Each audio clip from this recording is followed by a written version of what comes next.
नमस्कार। हरे कृष्ण। आज के इस भगवत गीता के 53rd सेशन, 53वां सेशन है आज हमारा। उसमें आप सबका हार्दिक स्वागत है। हम भगवत गीता का दूसरा अध्याय कर रहे हैं, जिसमें आज हमारा जो मुख्य श्लोक रहेगा वो है श्लोक संख्या 23 तो सबसे पहले हम अपने अपने गुरुजनों का स्मरण कर लें, और यदि आवाज ठीक से आ रही है तो बस कोई भी आप में से एक चैट बॉक्स में यस लिख दीजिएगा। ओम ज्ञानतिमिरन्धस्य ज्ञानंजन शलाकया चक्षुरुन्मिलितं येन तस्मै श्री गुरवे नमः। वाञ्छाकल्पतरुभ्यश्च कृपा सिन्धुभ्यैव च पतितानां पावनेभ्यो वैष्णवेभ्यो नमो नमः। ठीक है, कपिल जी ने लिख दिया है, थैंक यू कपिल जी। तो जो हमारे नए श्रोता हैं, मैं उनकी जानकारी के लिए बता दूं कि ये क्लास लगभग 40 मिनट्स की रहेगी, और उसके बाद प्लेटफॉर्म क्वेश्चन आंसर्स या कोई भी मीडिया न्यूज इत्यादि आपके कमेंट्स के लिए भी मोस्ट वेलकम है, ओपन हो जाता है प्लेटफॉर्म। तो प्रश्न जो भी हैं कोशिश करके रोक के रखेंगे और बाद में ही पूछेंगे। तो मैं अब आपके साथ स्क्रीन पे श्लोक संख्या 23 लेके आ रहा हूँ। ये बहुत ही फेमस श्लोक है। पिछली बार वैसे हमने इसकी संस्कृत पढ़ ली थी, हिंदी भी इसकी पढ़ ली थी, लेकिन आज हम इसको दोबारा से करेंगे। तो आप इसको देखिए, ये आपकी स्क्रीन पे है श्लोक संख्या 23 और बहुत ही फेमस श्लोक है। भगवान अर्जुन से कह रहे हैं, नैनम छिन्दन्ति शस्त्राणि नैनम दहति पावकः न चैनम क्लेदयन्ति आपो न शोषयति मारुतः। इसका हिंदी अनुवाद इस प्रकार है, इस जीवात्मा को न तो शस्त्रों के द्वारा छेदा जा सकता है, न आग के द्वारा जलाया जा सकता है, और न ही जल के द्वारा भिगोया जा सकता है, और न ही वायु के द्वारा सुखाया जा सकता है। तो यहाँ पर अर्जुन को और अधिक भगवान यहाँ पर ज्ञान देते हुए उसको आत्मा की सेफ्टी के विषय में उसको और ज्यादा वो बना रहे हैं कि अर्जुन, ये जो चार चीजें जिनसे हम सबसे अधिक डरते हैं, क्योंकि अधिकांश जो मृत्यु होती है वो इन्हीं की वजह से ही होती है, इन्हीं कारणों की वजह से। तो भगवान अर्जुन को ये बात समझा रहे हैं कि जो आत्मा है, इन चारों खतरनाक एक्टिविटीज का आत्मा के ऊपर कोई असर नहीं पड़ता। जो आज का हमारा व्हाट्सएप पे जो आपको टॉपिक भी मैंने भेजा था, तो यही था कि कौन सी ऐसी चार एक्टिविटीज हैं, कार्य हैं, जिनसे हमें डरने की जरूरत नहीं है। वो कौन से चार कार्य हैं, ये भी भगवान ने इस श्लोक में बताए। अब हम उनका एक एक करके विवेचन यहाँ पर हम करेंगे। तो जैसा कि हम देख पा रहे हैं, इसमें प्रकृति के जो पंच महाभूत हैं, अब ये पंच महाभूत क्या है पहले हम कई बार चर्चा कर चुके हैं, लेकिन जो नए श्रोता हैं उनके लिए बताना जरूरी है। जिनसे ये भौतिक संसार, भौतिक क्रिएशन बनी है, उनको पंच महाभूत कहा जाता है। पंच मतलब पांच, महाभूत मतलब वो प्राइमरी एलिमेंट्स हैं जिनसे सृष्टि बनी। वो क्या है? पृथ्वी, जल, वायु, अग्नि और आकाश, जिनके इंग्लिश में भी नाम बड़े इजी हैं, आप सभी जानते हैं। अब आप देख रहे हैं कि इसमें उन पांच में से चार टॉपिक्स यहां पर मेंशन हो गए, क्योंकि भगवान ने कहा नैनम छिन्दन्ति शस्त्राणि। तो शस्त्र जो होते हैं, जो वेपन्स होते हैं, वो किससे बनते हैं? वो ये कहा जाता है वो अर्थ एलिमेंट से बनते हैं। क्योंकि कोई भी तलवार है, या जैसे आजकल बंदूक इत्यादि बनती है, रिवॉल्वर इत्यादि, तो वो आयरन से बनेंगे या कोई मेटल का एलॉय होगा। ये सारी चीजें कहाँ से आ रही हैं? पृथ्वी से आ रही हैं। तो इसलिए कहा जाता है ये पृथ्वी तत्व है। फिर भगवान ने कहा नैनम छिन्दन्ति शस्त्राणि नैनम दहति पावकः। पावकः अर्थात अग्नि। तो भगवान ने कहा अर्जुन, जो ये आत्मा है इसको अग्नि जला नहीं सकती। तो दूसरा एलिमेंट आ गया ना, पांच तत्वों में से एक पृथ्वी आ गया, अग्नि आ गया। दूसरी लाइन के पहले उन्होंने चरण में क्या कहा? न चैनम क्लेदयन्ति आपो। आपह कहते हैं जल को। तो जो जल है वो क्या करता है?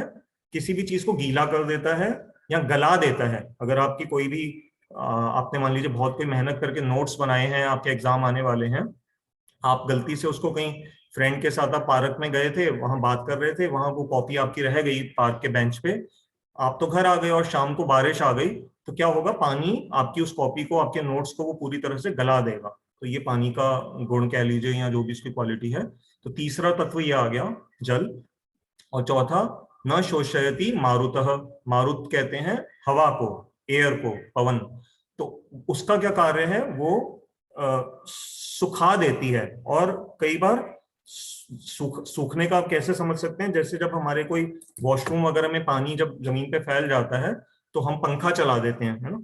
जब ये घर में हमारी मेड्स पोछा लगाती हैं तो उसके बाद वो कहती हैं बीवी जी पंखा चला दीजिए, तो पंखा चलाने से वो हवा का इतना फास्ट फ्लो होता है कि पानी उससे सूख जाता है। तो हवा एक तो सुखा करके वस्तु को खत्म कर देती है, और दूसरा जो ये अभी जैसे हमारे इंडिया में उड़ीसा बंगाल में अभी बहुत बस थोड़े दिन पहले ही 2 बड़े-बड़े तूफान आए थे, और अमेरिका इत्यादि में तो बहुत ज्यादा ये टॉर्नेडोज आते हैं। तो दूसरा जो हवा का विनाशकारी प्रभाव है कि हवा अपने वेग से वस्तुओं को बहुत दूर तक उड़ा करके ले जाती है। तो इसलिए ये इससे भी बहुत सारे नुकसान होते हैं, क्योंकि कई सारी जान माल का नुकसान होता है। तो 5 में से 4 तत्व यहाँ पर आ गए। एक तत्व नहीं आया इसके अंदर, वो है आकाश, स्काई, जिसको ईथर भी कहते हैं इंग्लिश में। तो क्यों नहीं आया उसके ऊपर हम 1 मिनट के लिए बस चर्चा कर लें। तो जो विद्वान लोग हैं वो ये बताते हैं कि वास्तव में जो आकाश है वो एक ऐसा तत्व है जो बहुत ही सटल है। सटल मतलब सूक्ष्म इसको हम कहेंगे, क्योंकि आकाश देखिए, बाकी जो चारों तत्व हैं ना वो आपकी सेंस परसेप्शन में आते हैं। वायु को हम टच कर सकते हैं, मतलब सॉरी, वायु हमें टच करती है तो हमें पता लग जाता है।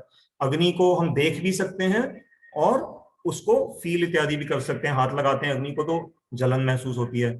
जल के अंदर एक और तन्मात्रा आ जाती है, तन्मात्रा मीन्स उसकी क्वालिटी। जल में रूप भी है ना, उसको टच इत्यादि करके हम वो भी कर सकते हैं, प्लस जल में टेस्ट भी आ जाता है, एक नया उसके अंदर फैक्टर ऐड हो जाता है।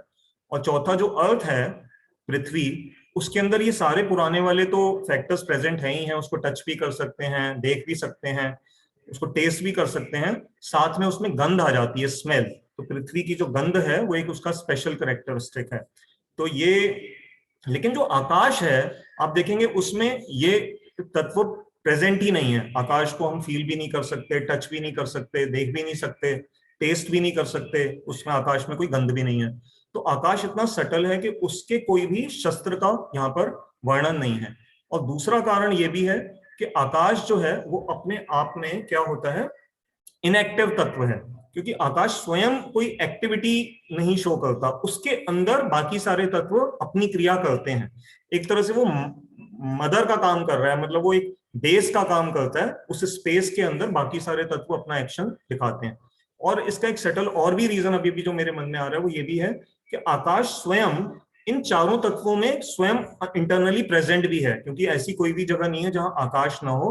तो वायु के अंदर भी आकाश है, अग्नि के अंदर भी आकाश है, जल के अंदर भी है, अर्थ के, क्योंकि कोई भी चीज जो स्पेस ऑक्युपाई कर रही है उसके अंदर आकाश तत्व भी इनहेरेंट प्रेजेंट माना जाएगा। तो इसलिए ये हमने समझा कि आकाश का यहाँ पर क्यों भगवान ने मेंशन नहीं किया।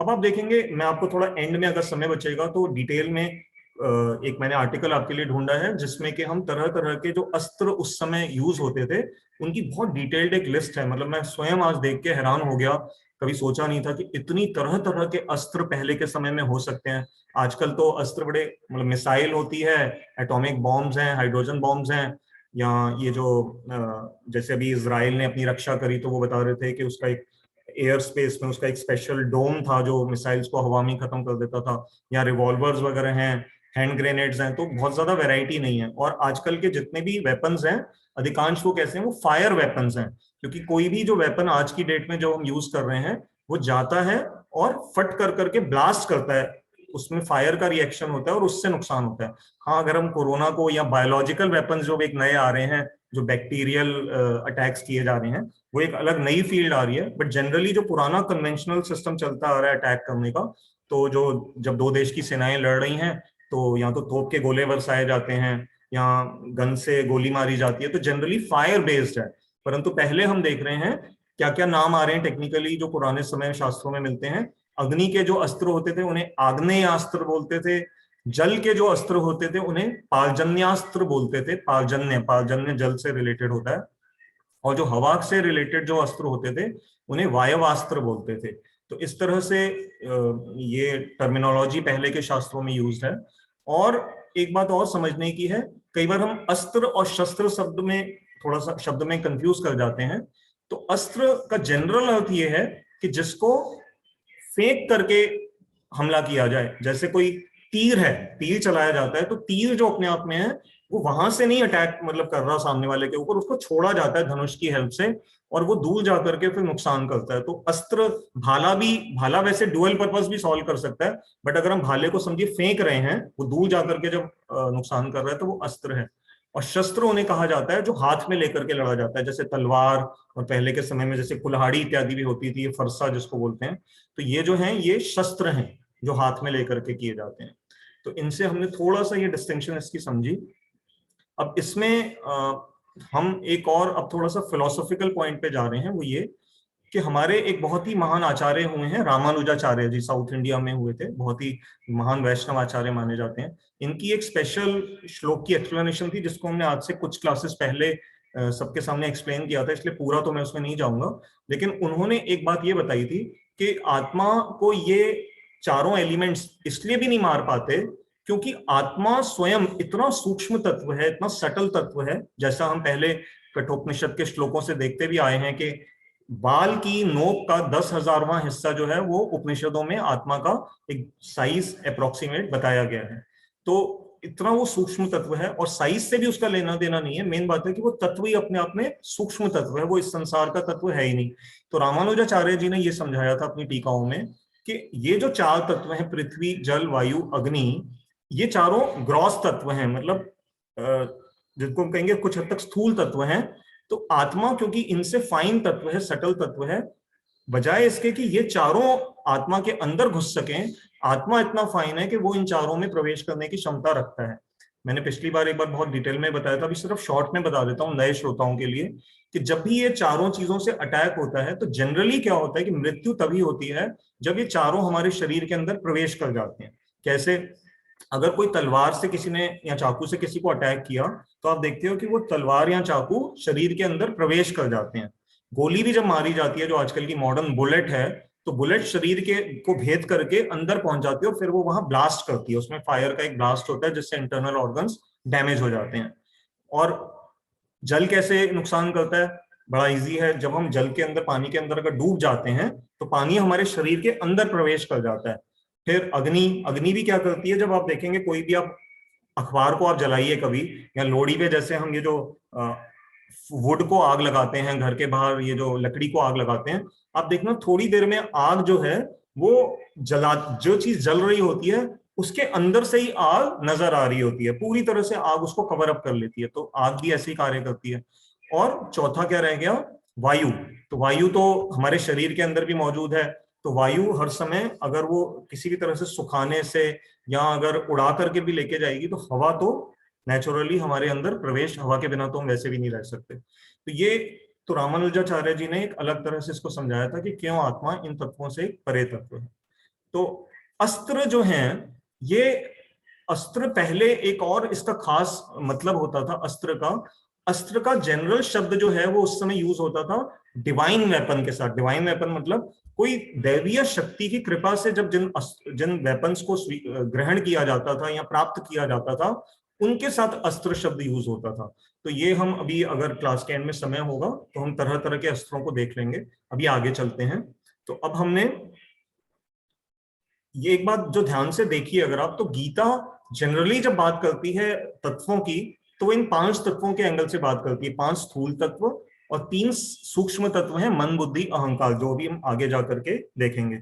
तो मॉडर्न साइंस जो है वो किस लेवल पे बात करता है? वो एटॉमिक लेवल की बात करता है। मैं भी थोड़ी देर पहले एक क्लास उपनिषद की कहीं अटेंड कर रहा था, तो जो प्रेजेंट कर रहे थे वो साइंस बैकग्राउंड से थे, तो वो समझा रहे थे कि मॉडर्न साइंस के अंदर 9 एलिमेंटल मॉलिक्यूल्स या पार्टिकल्स जो होते हैं, इंक्लूडिंग उन्होंने कहा हिग्स बॉसॉन। हम हिग्स बॉसॉन पे पहले चर्चा कर चुके हैं अपनी गीता क्लासेस में, जिसको मॉडर्न लैंग्वेज में गॉड पार्टिकल भी डिनोट करके कहा जाता है। तो उन्होंने कहा कि ये 9 पार्टिकल्स या 9 जो एलिमेंट्री पार्टिकल्स मॉडर्न साइंस में आज की डेट में है, जिससे फर्दर क्रिएशन सारी एग्जिबिटेड हुई मानी जाती है। और हमारा जो वैदिक सिस्टम है वो ये मंत्र पंच महाभूतों के कॉन्सेप्ट से चलता है कि जो पंच महाभूत हैं, पृथ्वी, जल, वायु, अग्नि, आकाश, इनसे सारा का सारा जो क्रिएशन में जो चीजें नजर आ रही हैं वो इन्हीं से ही बनी हुई हैं। तो ये एक फाइन थोड़ा सा बस एक कंपैरेटिव एनालिसिस के लिए मैंने यहाँ पर ये पॉइंट बता दिया। अब इसमें एक आज के समय के जो वेपन्स हैं और जो पहले के समय में जो वेपन्स थे, उनमें यूज के प्रति जो एक एक जो बेसिक अंडरस्टैंडिंग थी वो दोनों में थोड़ा सा अंतर है। पहले क्या होता था कि क्योंकि जो खास करके जो दैवीय अस्त्र होते थे, जो देवी देवताओं की कृपा से मिलते थे मनुष्य को, तो वो किसी शिष्य की अपनी शक्ति से उसके लिए पॉसिबल नहीं था कि वो उन शस्त्रों अस्त्रों को कहीं से भी ग्रहण कर ले, जबरदस्ती नहीं ले सकता था।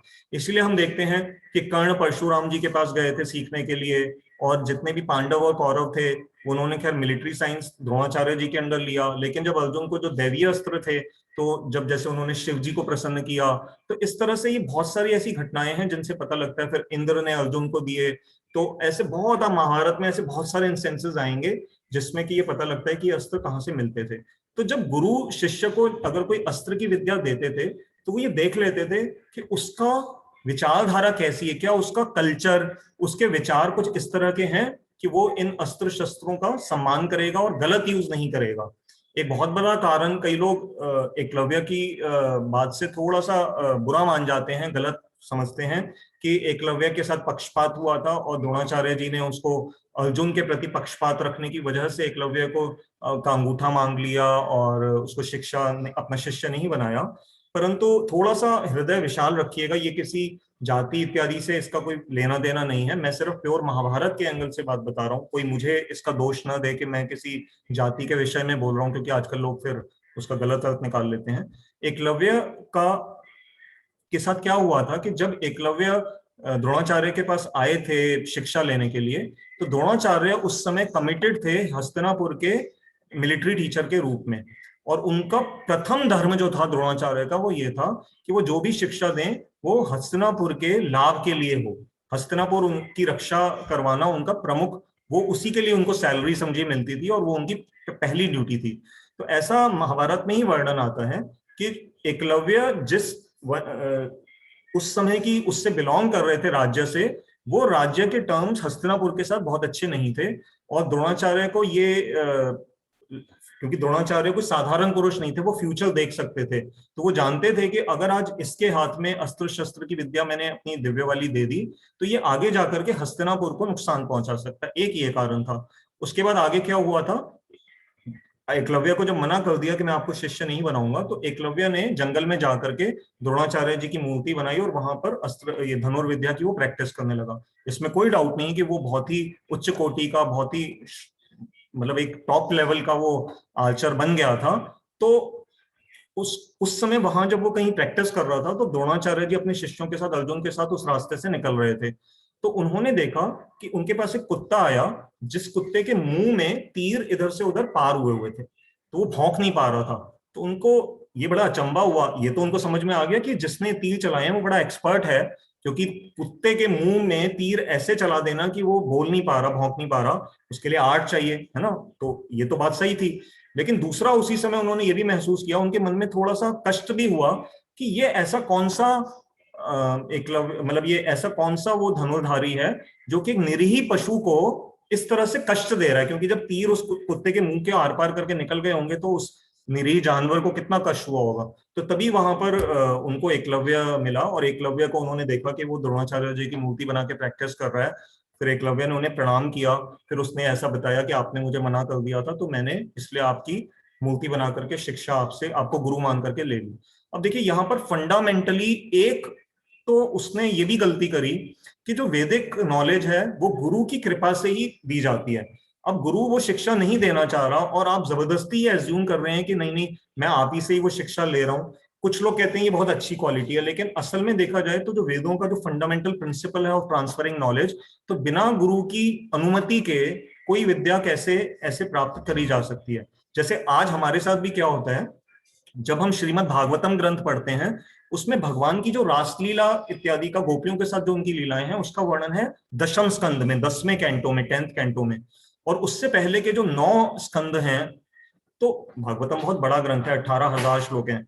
जब हम अपने गुरुजनों से दीक्षा इत्यादि लेते हैं तो गुरुजन हमें शुरू में ये गाइड करते हैं कि अभी तुम भागवत अगर पढ़ना शुरू कर रहे हो तो पहले स्कंद से आरंभ करना, दूसरे स्कंद में, तीसरे स्कंद में, 5वें स्कंद में क्रिएशन इत्यादि ये सब पूरी तरह समझना, फिर 10वें स्कंद पे जाना जब भगवान की लीलाओं का वर्णन आएगा कि भगवान गोपियों के अगर कपड़े चुरा रहे हैं तो उसके पीछे क्या है, कहते हैं उससे पहले तुम समझ नहीं पाओगे। तो अगर हम गुरु की बात ना मान के पहले ही दिन से वो 10वां स्कंद खोल करके बैठ जाएंगे, तो हमारे मन में गलत विचार आएंगे कि भगवान ने स्त्रियों के साथ ऐसा कर रहे हैं तो हम भी ऐसा कर सकते हैं, तो हमारा भला होने के बजाय बुरा हो जाएगा। तो इसलिए द्रोणाचार्य जी ने जब उसको रोका था तो कुछ कारण था। तो जब द्रोणाचार्य जी ने देखा कि ये इसके मन में ना नम्र वो नहीं है, दूसरे जीवों के प्रति दया का भाव नहीं है, और ये ठीक नहीं है, ये क्वालिटी गलत है, तो द्रोणाचार्य जी ने उस समय उसका अंगूठा उससे दक्षिणा के रूप में मांग लिया, क्योंकि वो जानते थे कि बाद में नहीं तो ये वो बनेगा। और बाद में ये प्रूव भी सही हुआ, एकलव्य को स्वयं भगवान कृष्ण ने मारा बाद में जाकर के, क्योंकि वो भगवान का ही विरोधी हो गया था। तो खैर ये जो जिनको इंटरेस्ट है वो महाभारत में रेफर कर सकते हैं। मैंने सिर्फ यहाँ फैक्ट्स बताए हैं, किसी पर्टिकुलर जाति इत्यादि का यहाँ पर कोई भी नहीं है, ये पर्टिकुलर उसके इन ट्रेड्स की वजह से आया। तो हम जो टॉपिक डिस्कस कर रहे थे कि पहले के समय में अस्त्र शस्त्र की विद्या ध्यान से दी जाती थी, इसलिए जब कर्ण ने थोड़ा झूठ बोल करके परशुराम जी से ये बताया कि मैं क्षत्रिय नहीं हूं, लेकिन वो था तो क्षत्रिय, एक तरह से एक सूतपुत्र था, तो जब परशुराम जी को पता लग गया तो परशुराम जी ने उसे श्राप दे दिया था कि जब तुझे अंत समय में तेरी विद्या, जब ये तू मंत्रों का उच्चारण करने लगेगा तो तू उनको भूल जाएगा। और ऐसा ही कर्ण के साथ हुआ, जब उसकी मृत्यु का समय आया तो वो अपने उन मंत्रों का उच्चारण ठीक से कर ही नहीं पाया और वो अस्त्र वो यूज नहीं कर पाया। तो ऐसे बहुत सारे उदाहरण हमें देखने को मिलते हैं, और कई कई जगह पे बहुत सिंपल शिष्यों को भी गुरुओं ने पहले के समय में पूरी विद्या दी है। अरुणी इत्यादि कई सारे उदाहरण वेदों में उपनिषदों में आते हैं।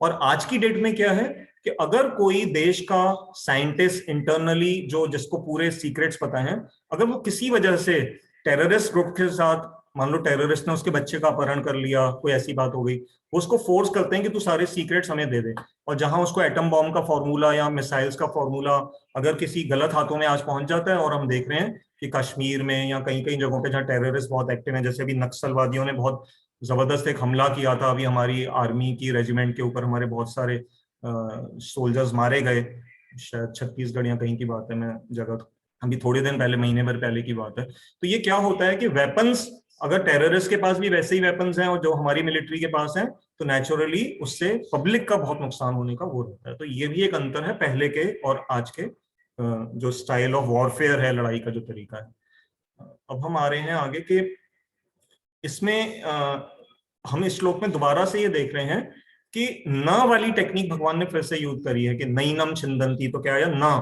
फिर नैनम दहती पावक न तो न जो शब्द है वो 4 बार आया।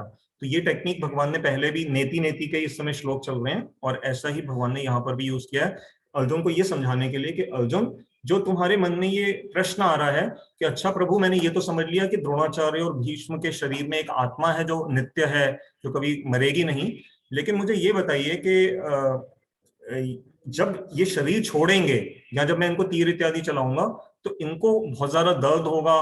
तो भगवान अब उस अर्जुन के डाउट का ही यहाँ पर उत्तर दे रहे हैं कि अर्जुन, जो तुम्हें लग रहा है ये जो दर्द इत्यादि होगा ये थोड़ी देर के लिए शरीर को होगा, परंतु आत्मा को तुम्हारा कोई भी वेपन, क्योंकि अर्जुन के पास सभी तरह के वेपन्स थे, अभी हम आगे देखेंगे, अर्जुन के पास पारजन्यास्त्र, ब्रह्मास्त्र, वायवास्त्र, नागपाश, बहुत सारे अस्त्र अर्जुन के पास थे। तो अर्जुन डर रहे थे कि जब मैं इतने खतरनाक वेपन चलाऊंगा अपने गुरुजनों के ऊपर तो उनको तो बहुत वो होगा। तो भगवान समझा रहे हैं कि नहीं, मैंने तुम्हें पहले ही बता दिया है कि सहन करना जीवन के लिए जरूरी है, तो जो कष्ट उन्हें होगा वो उन्हें सहन करना पड़ेगा, लेकिन आत्मा का उनका कोई विनाश नहीं होगा, आत्मा तुम्हारे वेपन से बची रहेगी, इसलिए तुम्हें इस विषय में शोक करने की जरूरत नहीं है। इसके बाद हम एक थोड़ा सा मायावाद विचारधारा, जो अद्वैत विचारधारा में एक पॉइंट यूज होता है, अगर आप में से कुछ लोग उसको नहीं समझ में पाए तो कोई बात नहीं, मैं सिर्फ शॉर्ट में, वो मेरी ड्यूटी है बताना, इस श्लोक के साथ उसका संबंध है। तो देखिए, मायावाद क्या थ्योरी होती है। अद्वैतवाद जो श्रीपाद शंकराचार्य जी ने किसी कारणवश संसार में बताया था कि उन्होंने कहा ब्रह्म का ही टुकड़ा है, मतलब ये जो अंश है ये आत्मा, और ब्रह्म से कट करके ये अलग हो गई है, परंतु भगवत गीता में इस तरह के विचारों को सपोर्ट नहीं किया गया है। यहां हम देख सकते हैं कि भगवान ने साफ कहा है कि नैनम छिंदंती शस्त्राणी, कि ये जो आत्मा है इसको कोई भी किसी तरीके से छिंदंती, छिंदंती मतलब इसको काटा नहीं जा सकता। तो प्रभुपाद जी ने अपनी गीता की कमेंट्री में और हमारे गुरुदेव ने भी समझाया है कि कैसे जो आत्मा है, जब ये फंडामेंटली इसको फर्दर काटा नहीं जा सकता, तो ये थ्योरी कैसे सही प्रूव होगी कि एक समय पे आत्मा ब्रह्म का हिस्सा थी और ब्रह्म से कट करके अलग हो गई है।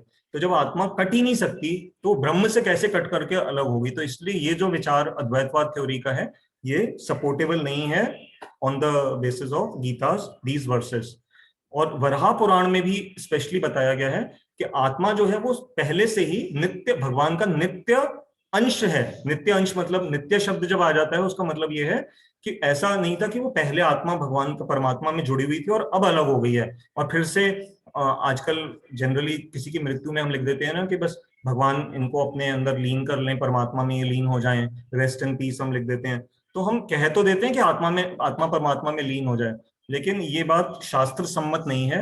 हमारे उपनिषदों में, हमारी इस भगवत गीता में, हमारे भागवत पुराण में कहीं पे भी ये क्लियरली ऐसा नहीं कहा गया है कि मृत्यु के बाद आत्मा परमात्मा में मिल करके परमात्मा ही बन जाएगी।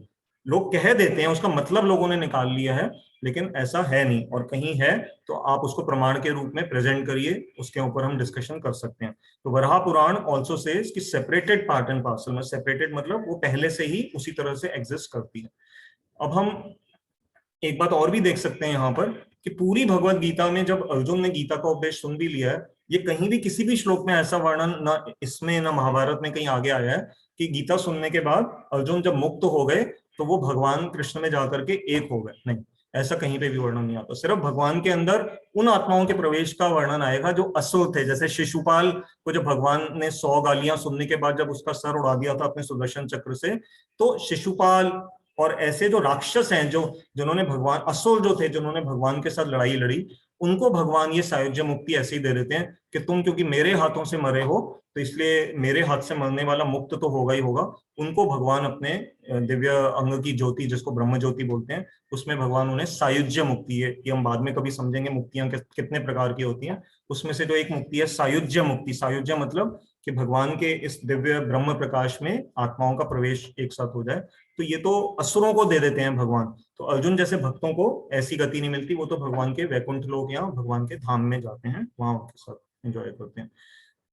अब हम एक इंटरेस्टिंग साइंस के एंगल से थोड़ा सा एक और श्लोक से जुड़ा हुआ जो विषय है, देखिए जैसे आपने कभी ध्यान दिया होगा, अब आप अपने घर में बैठ के ये कथा सुन रहे हैं भगवत गीता की, तो आप अगर आपको प्यास लगी और आप उठ करके अपने कमरे से, मान लीजिए साथ में आपका किचन है, आप वहां आरओ से पानी लेने अभी चले जाएंगे, तो बीच में आप देखेंगे भले दीवार के पीछे आपका आरओ लगा हुआ हो तो भी ये जो साउंड है ये वहां पर पहुंच जाती है।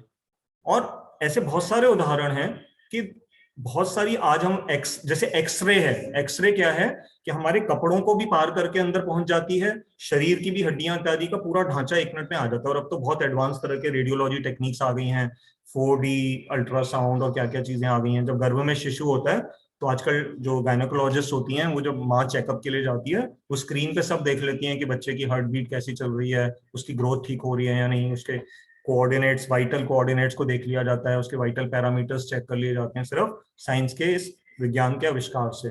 तो कई तरह की ऐसी रेज हैं, electromagnetic rays, X rays, sound waves. तो ये किसी भी तरह से रुकती नहीं है, ये जो पृथ्वी अंश है, जो हम ये दीवार बनाते हैं, इसको पार करके निकल जाती हैं।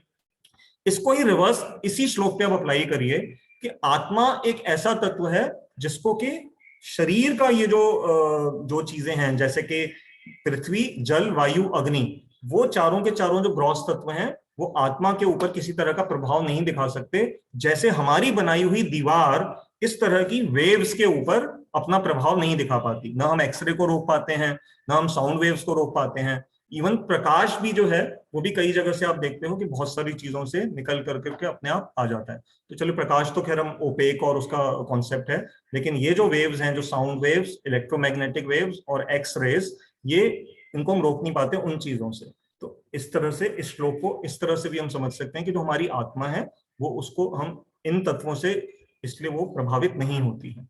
तो हमने इस श्लोक से जो हमारे लिए बहुत महत्वपूर्ण एक सीख हमने देखी, वो क्या कि संसार में जैसे जितने भी हमें कष्ट इत्यादि आते हैं उनसे घबराना नहीं चाहिए, क्योंकि कितने भी इससे अधिक कष्ट और क्या आएंगे।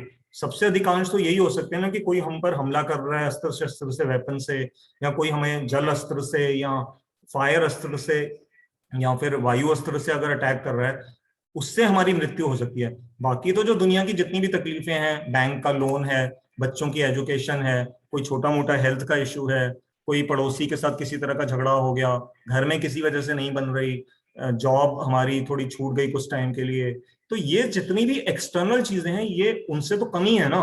तो हम इतना मान के चलें कि आत्मा भगवान ने इतना विलक्षण तत्व के रूप में हम हैं, स्वयं जो आत्मा है उसके ऊपर इन चीजों का कोई प्रभाव नहीं पड़ता।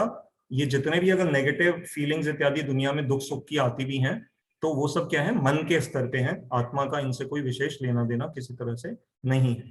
तो हमने अपना ये जो 23वां श्लोक है ये आज कर लिया है। अभी हमारे पास लगभग 7 मिनट्स और हैं, तो हम अपना समय यूटिलाइज करते हैं। आज हम 24वां श्लोक भी देख लेते हैं। तो मैं आपको स्क्रीन पे 24वां श्लोक दिखा रहा हूं।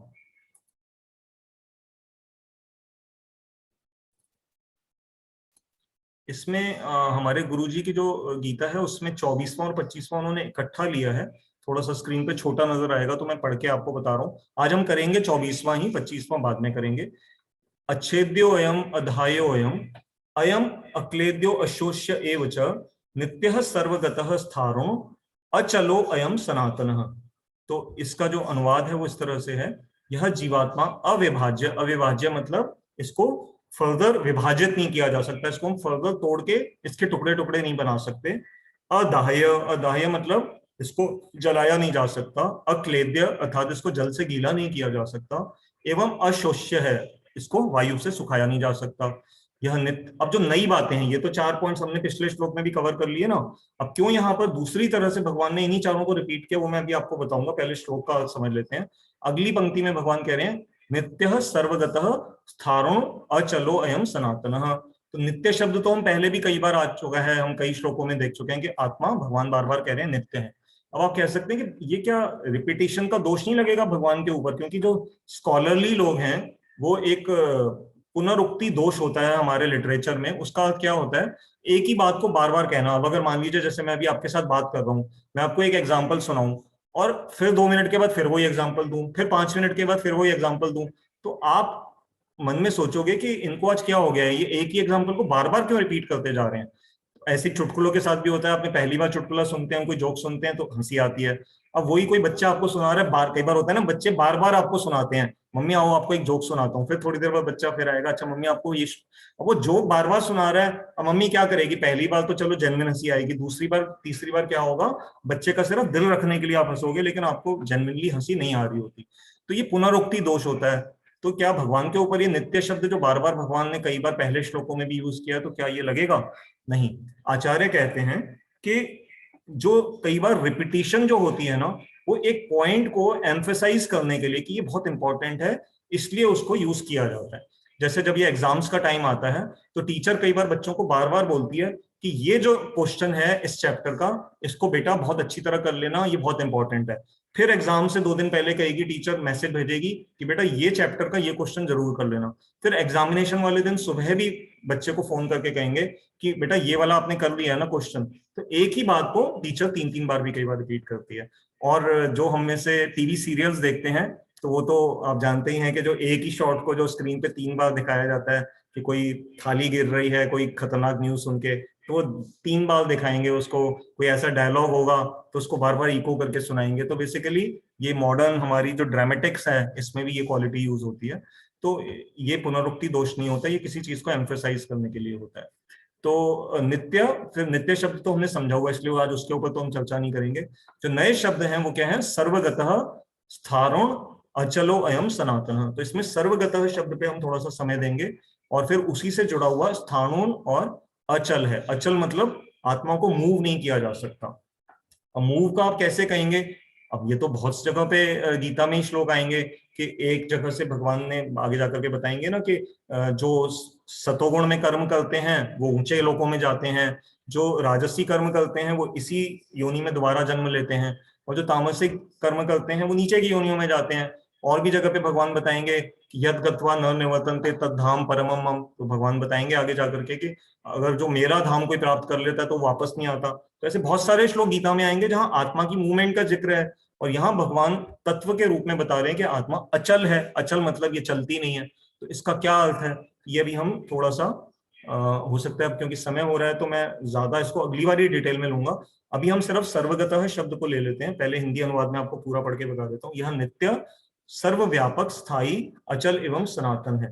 तो यहाँ जो सर्वव्यापक शब्द भगवत गीताओं में कमेंट्री में हिंदी में आया है, तो इस पे ही हम अभी विचार करेंगे कि क्या ये सर्वव्यापकता का अर्थ यहाँ पर किस कॉन्टेक्स्ट में लिया हुआ है। तो देखिए, सर्वव्यापक शब्द का हम जनरल अर्थ ये ले लेते हैं कि एक ही चीज है जो सारी जगह व्याप्त है। अगर हम ये वाली डेफिनेशन इस श्लोक पे फिट करने की कोशिश करेंगे तो फिर इसमें कई सारे प्रॉब्लम्स आएंगी।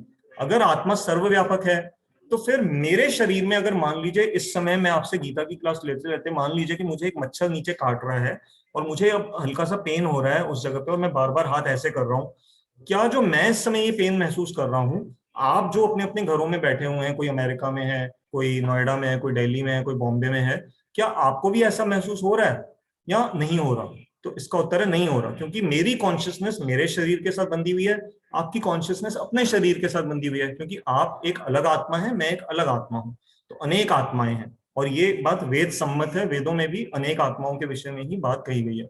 तो इसलिए सर्वव्यापकता का पहला तो ये हमने एग्जाम्पल से समझा कि ये संभव नहीं है कि मैं आपके घर पे इस समय प्रेजेंट नहीं हूं, आप मेरे घर में प्रेजेंट नहीं है। अगर सर्वव्यापक होते तो हम सब जगह, सभी जगह की चेतना हमारे को मिल रही होती।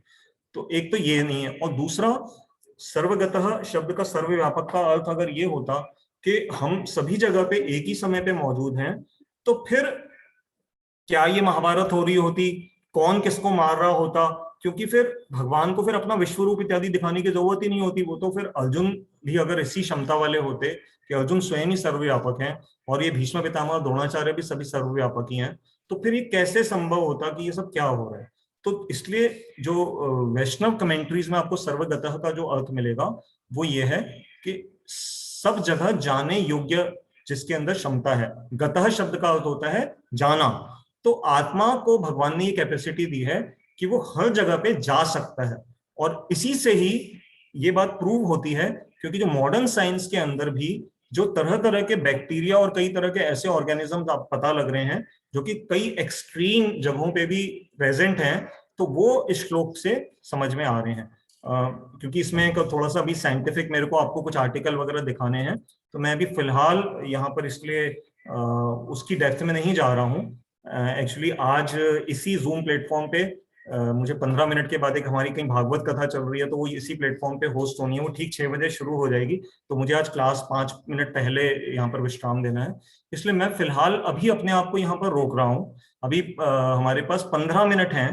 पहला चॉइस आपके पास है, आपके जो भी कोई प्रश्न उत्तर हैं। मीनाक्षी मैम ने हाथ रेस किया, मैं भी आपको अनम्यूट कर दूंगा। देखिए, प्रश्न पूछने के दो तरीके हैं कि आप अपना जूम में एक फीचर है हैंड रेस कर सकते हैं, और अगर आपको हैंड रेस फीचर नहीं पता तो आप चैट बॉक्स में लिख दीजिए, मैं वहां से आपको देख करके आपका प्रश्न पढ़ लूंगा, और आपको अगर जरूरत होगी तो अनम्यूट कर दूंगा। तो पहले हम मीनाक्षी मैम को अनम्यूट कर रहे हैं। जय श्री कृष्णा। जय श्री कृष्णा प्रभु जी। आज मैंने सोचा क्वेश्चन पूछ ही लेती हूँ। वैसे मुझे लग रहा है कि जैसे आपको खुश्की हो रही है गले में, लेकिन रहा नहीं जा रहा है, इसलिए पूछ रही हूँ। जैसे कि आपने कहा कि जो असुर है और वो कृष्ण जी के हाथ से जब गति प्राप्त करते हैं या वो उनको मारते हैं, तो वो उनकी ज्योति में, अपनी ज्योति में उनको विलीन कर लेते हैं या शामिल कर लेते हैं, जैसे भी कहें। और जैसे अर्जुन जैसे जो इंसान धरती पे आए हैं, वो इतनी पुण्य आत्मा है कि वो अपने धाम में उनको जगह देते हैं।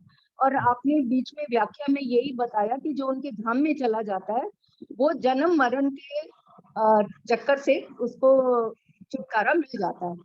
तो ये जो असुर हैं, जो भगवान की ज्योति में उन्होंने अपनी विलीन करे, उनका क्या सोल का फेट होता है? क्या वो नर्क स्वर्ग में फिर जाएंगे या वो जन्म मरण उनका होगा? और अगर नहीं होगा तो उनको तो बड़ी उत्तम गति मिली असुर होते हुए भी। हाँ मैम, ये बड़ा इंटेलिजेंट क्वेश्चन है आपका कि अगर असुर भी हैं और उनको भी अगर भगवान ने जन्म मरण के चक्र से पूर्ण रूप से मुक्त कर दिया, तो फिर ये भी एक तरह से गति। मैम देखिए, पहली बात तो ये कि भगवान के हाथों से मरना भी जो है वो हर किसी को नसीब नहीं होगा। ये जो जी बोल रहे हैं आप। लेकिन जिसने इतने बुरे काम किए, ये बात समझ में नहीं थोड़ी सी आती, तो मैंने सोचा शायद थोड़ा डेप्थ में जाएंगे ना, तो जैसे जय विजय की स्टोरी को ले लीजिए एग्जाम्पल के लिए। मुख्य रूप से हमारे पुराणों में और जो इतिहास में जो मुख्य जो कथाएं हैं रामायण की है, ठीक है। और ये जैसे हम आ जाते हैं इधर नरसिंह भगवान की, तो जय विजय शॉर्ट में हम जानते हैं कि ये वैकुंठ में भगवान के द्वारपाल थे।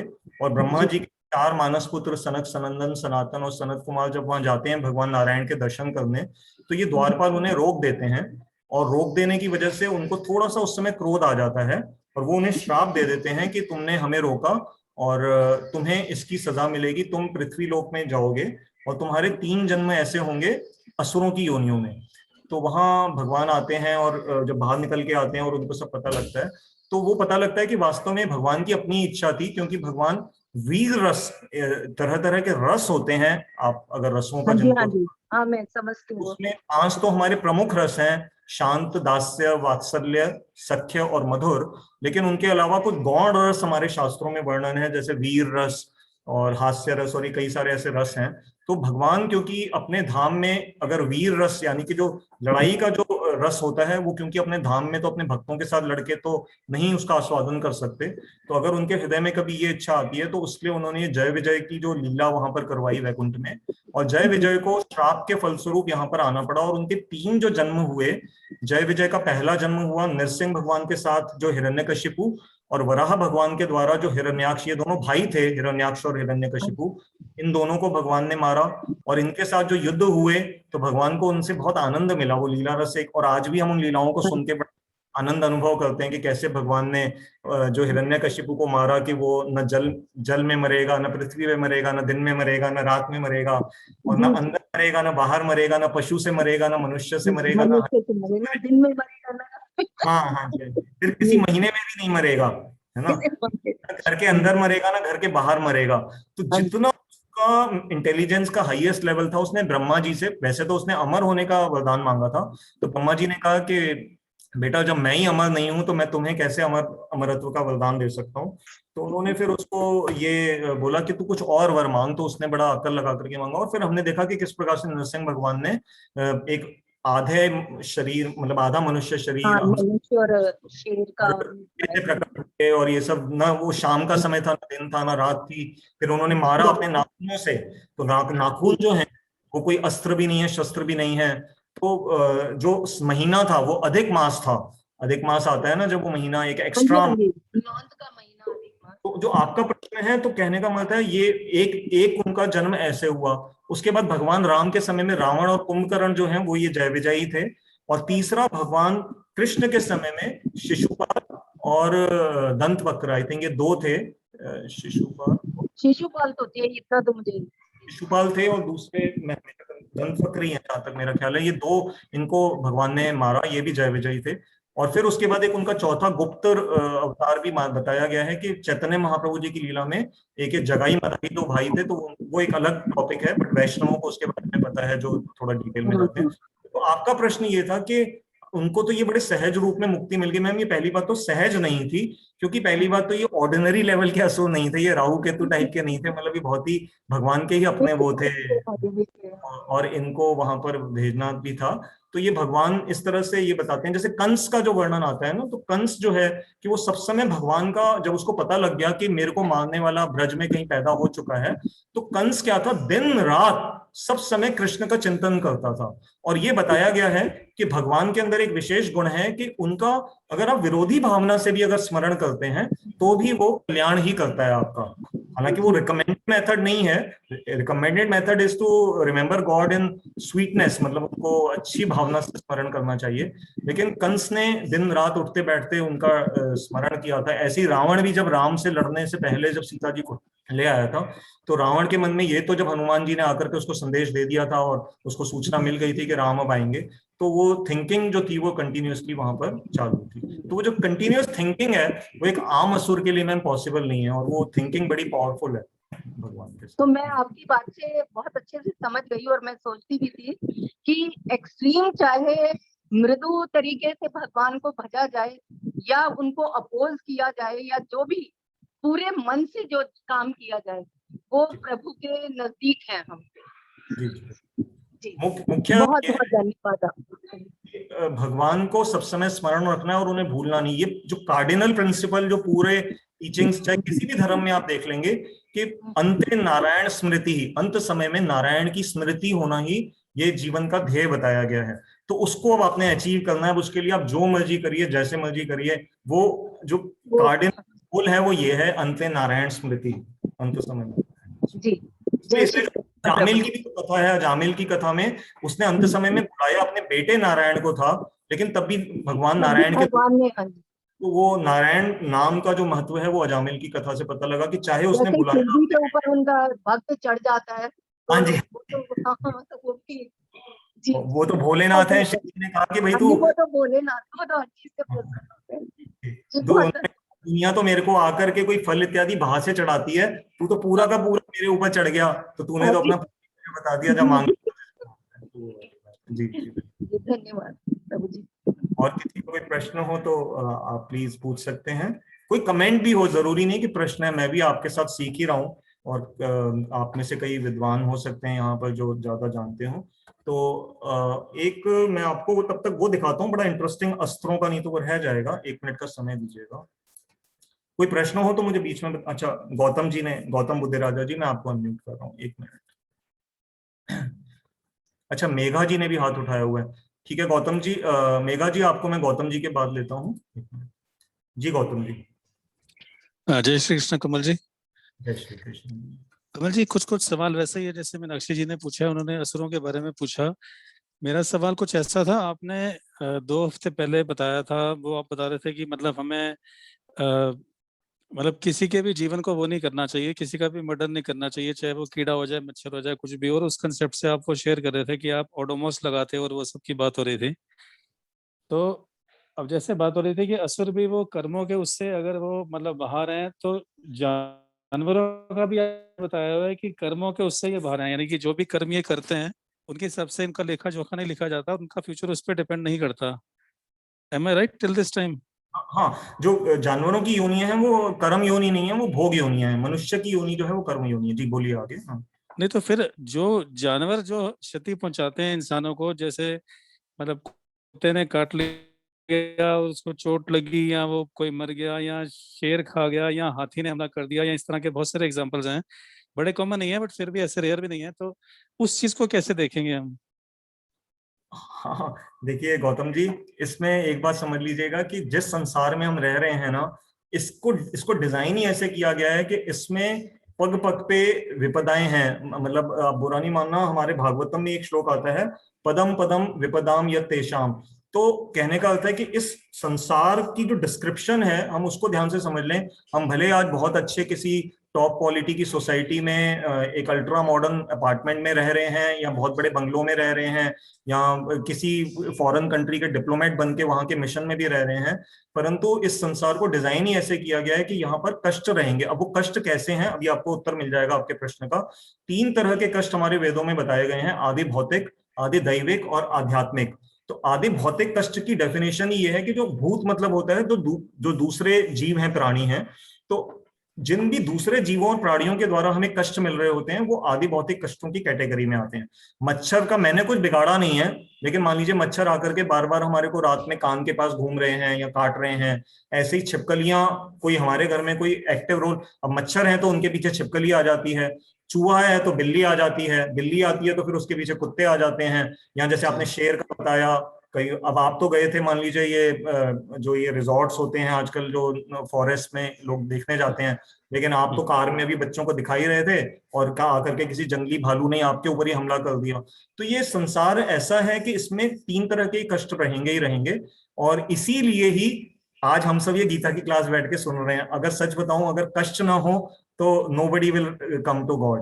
तो ये इसको फंडामेंटली डिजाइन ही ऐसे किया गया है। तो वो कई ना कई तरह से, जैसे आप एक एम्यूजमेंट पार्क में जाते हैं ना, और एक आप किसी उसमें चले जाएं डरावने, अब टिकट आपने जब ले ली, बच्चे ने कहा कि पापा मुझे तो ये डरावना वाला शो देखना है, या तो आप टिकट बच्चे को नहीं लेकर के देते।